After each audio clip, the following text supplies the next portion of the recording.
Shadow Man is the Steven Seagal movie where he finally showed the world that somebody really needs to stop him.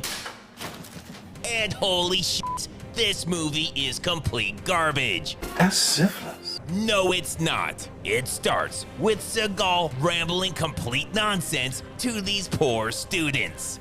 Chi, it can be used to kill people. This is the nature of chi, or you can go internal. While Seagal goes around randomly assaulting his students, one of them tries to out-nonsense him by doing the really weird thing of holding a watermelon throughout the entire class. While that was a dick move, it blew this guy's mind. I was very impressed with the way you broke the watermelon. The way he backhanded that watermelon was truly something special. Can you teach me? Of course he will. Nothing's more important to Sensei Seagal than his students. Just kidding. Fuck you. After killing him, he waddles around, murdering the rest of his students and kicking them right in the nuts. This is Seagal's friend in the CIA. When he's not hacking into the Matrix, he's hacking into IRS.com, which he thinks is the actual IRS. I can wipe out any taxes owed. But he doesn't have time for that because this 24-year-old woman desperately needs a piece of that Seagal ass right this second. Just another day in the life of Lord Steven. Seagal flies out to Romania with his daughter to celebrate the 5-year anniversary of her mother's death. I lost a wife, she lost a mother. Even the movie realizes just how stupid that is. It's the 5-year anniversary of her death. Oh, please. But whatever. Seagal's once again saved by his own incompetence when he loses his passport Forgot my passport. Come back and help me look for it. right when his taxi explodes. Even though his father-in-law was inside at the time, it's somehow never mentioned again. Then another taxi kidnaps Seagal's daughter. Romania, your taxis really need to get their shit together. Luckily, Seagal runs into an old friend of his, Jack, what are you doing here? who's at the airport for unexplained reasons, and together they carjack this guy, just like in the good old days. These motorcycles also get in on it, and it's not clear who they're even chasing. What is clear is whoever's running this green screen needs to calm the fuck down. Now we know the motorcycles are on Seagal's side and helping chase down the kidnapper, so his buddy does things the Seagal way and just starts blasting at them. And any poor son of a bitch out for a walk that day.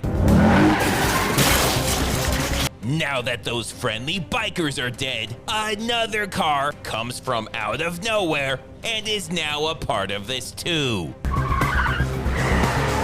Their passenger also does things the Seagal way by not having any idea where he's shooting, but I'm pretty sure it's the hood of his own car. Seagal knows exactly what to do when the car behind you is shooting at you. Slam on the brakes so they can get as close as possible. And according to the green screen, they also pull off a 6-720 and keep going without even slowing down. That fakes the other car out so much that it magically jumps over this car and lands safely into this convenient mound of dirt. Seagal was having such a blast killing innocent people that he lost track of his daughter, and you can tell he's really broken up about it. Now the cops are coming. Come on, the cops are coming. And they need to get the fuck out of there. We'll go to the safe house, refuel, and we'll get out of here. Come on. Seagal's suspicious of his friend Where's my daughter? You think I know? since he played his backstabbing friend in the last movie they did together. You know something, Fitz? You ain't nothing but a trailer park bitch. and Seagal knows he has zero creativity. Just sit tight. I'll be back within the hour. And wouldn't you know it, that sneaky son of a bitch locked Seagal in. Since this wooden door is also metal, and 300 pounds of Seagal is no match for this flimsy piece of wood, so he's definitely done for. But no, Stephen Hawking Seagal puts that brain to work and starts sciencing the shit out of everything in the room like a wild ape. This guy tries to tell Seagal that the room has several other doors that are unlocked that he can leave through and to please stop wrecking his home, but Seagal doesn't want to hear it. After yanking the plumbing out of the wall with one fucking hand, he's ready to start inventing some really stupid shit. He comes across shotgun shells, giant flashlights, a gas cylinder for welding, and an old school phonograph. You know, normal kitchen shit. These guys burst in, and Seagal goes full Kevin McAllister on them as they bumble their way through the room like complete idiots. That's syphilis. It's not syphilis. Seagal takes out the other bad guy by shooting this realistic shotgun straight up into his abdomen. Even though there was an explosion and shotgun blast, the guy right outside is caught completely off guard by Seagal, who magically appears behind him. He slips up when telling Seagal why they took his daughter, To get what George gave you. and Seagal figures out he's in on it. How do you know anybody gave me anything? Which is great because everyone else figured it out when he locked you in that fucking kitchen. They kidnapped her because they think he has something that can give people cancer and kill them within 6 months. That's syphilis. It's not syphilis. They don't actually say what it is, but I'm pretty sure it's his movies. Yeah. So Seagal flips the script, and now he has 2 hours to get Seagal's daughter, You understand? Yeah. 2 hours. even though she's the one being held hostage. Seagal has no leverage, and none of this makes any fucking sense. Seagal then goes for a walk when the law finally catches up with him. You know they're police because of their official police car and this crooked sticker that sort of looks like a badge. They forgot to write the dialogue for this scene, and nobody says a word. No idea what the f that was about. But now he's reporting his daughter missing when the kidnapper just walks in. Excuse me, why am I here? She doesn't even know where she came from or why the fuck she's there. But it's a Seagal movie where nobody knows why anything happens and nothing ever makes sense. So Seagal does what he does best. Murders the police while sending his body double after the kidnapper. Damn it, he lost her, and as punishment, Seagal makes his body double walk all the way to the meetup spot. The backstabbing friend brings his own backstabbing friends along. Sorry, Harry. And now Seagal's fighting another of his students, and we get an all-time Seagal shootout where neither one wastes time aiming or even looking where they're shooting. They either play the same clip of Seagal over and over, or he's running laps around this circle like a fucking idiot. That confuses this guy so much that he forgets why he's even there and just fucking bails. Now we find out that she didn't actually kidnap his daughter. I didn't kidnap you. I saved you from getting hurt. Why the fuck were you keeping that a secret? You know what?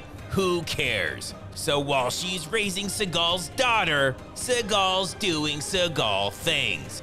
I want you to take me someplace where I can find some drugs and some women. But don't worry, he's just saying that. What he really wants is to go on a fucking murder spree. He just starts killing everyone for no reason and is in such a crazed state that he even kills his body double.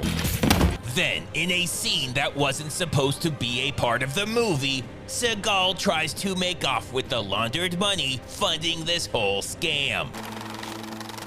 This isn't the first time he's pulled this, and she's ready for it. But she's seen too many of his movies and blindly fires into nothing.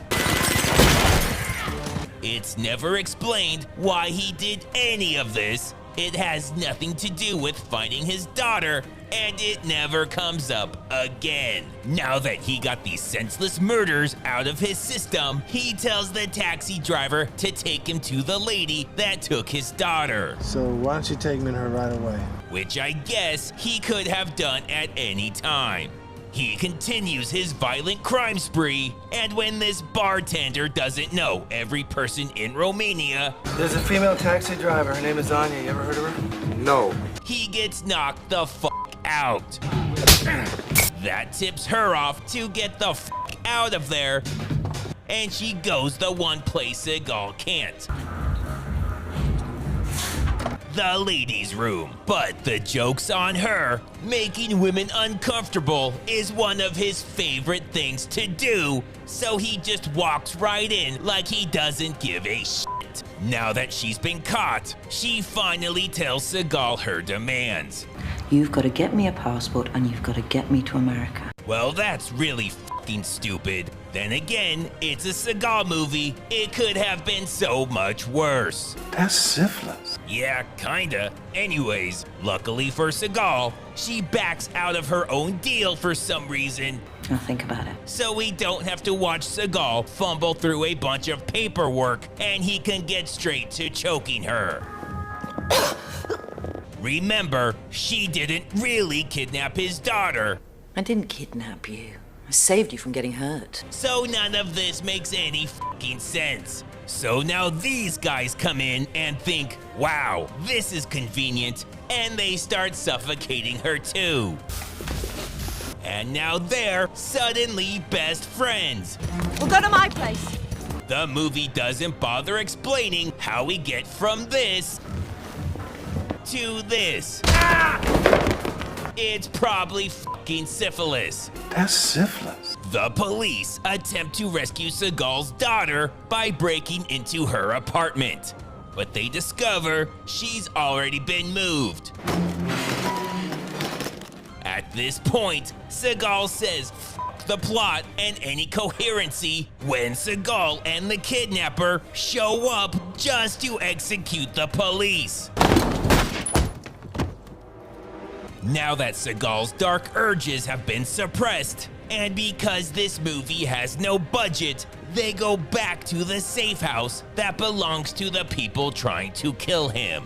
He then has a love scene with the woman who kidnapped his fucking daughter and still won't tell him where she is. While that very Seagal thing is happening, his daughter is kidnapped from the kidnapper. Seagal then finds out that everyone's after this chip that his father-in-law snuck onto his phone. If it ends up in the wrong hands, Lots of people will die. so it's definitely his unreleased movies, which are so devastating that Romania sends a fucking attack helicopter. It's thrown off by seeing Seagal's body double from the front for way too long. Their gunner is also the fucking worst, and I have no idea what he's even aiming at. Seagal uses his body double as a diversion, and while the gunner is still firing into the ground, even though nobody's fucking there, he sneaks up behind it and with his surface-to-air missile handgun, blows the helicopter the fuck up. So now, Seagal sets up a meeting with the latest kidnappers Story time's over. and immediately kills them. They were somehow not prepared for any of this. This guy just starts shooting the lady running upstairs instead of Seagal, who's killing them and is right in front of him. Oh, f it. Cause now the shocking twist is that the grandfather was behind everything. This was Waters' deal. I didn't trust Harry or him, so I had you act as his courier. I knew if I had Harry grab the girl, you'd wreak havoc. That makes zero fucking sense. 1, you left out the whole exploding car thing, where we saw you die. 2, you all would have blown the fuck up if Seagal wasn't an idiot who dropped his passport. And 3, how the fuck does she fit into any of this? Brilliant strategy. No, it's not. It's really fucking stupid. Whatever, he dies the same way as Seagal's ass-kissing student. I was very impressed with the way you broke the watermelon.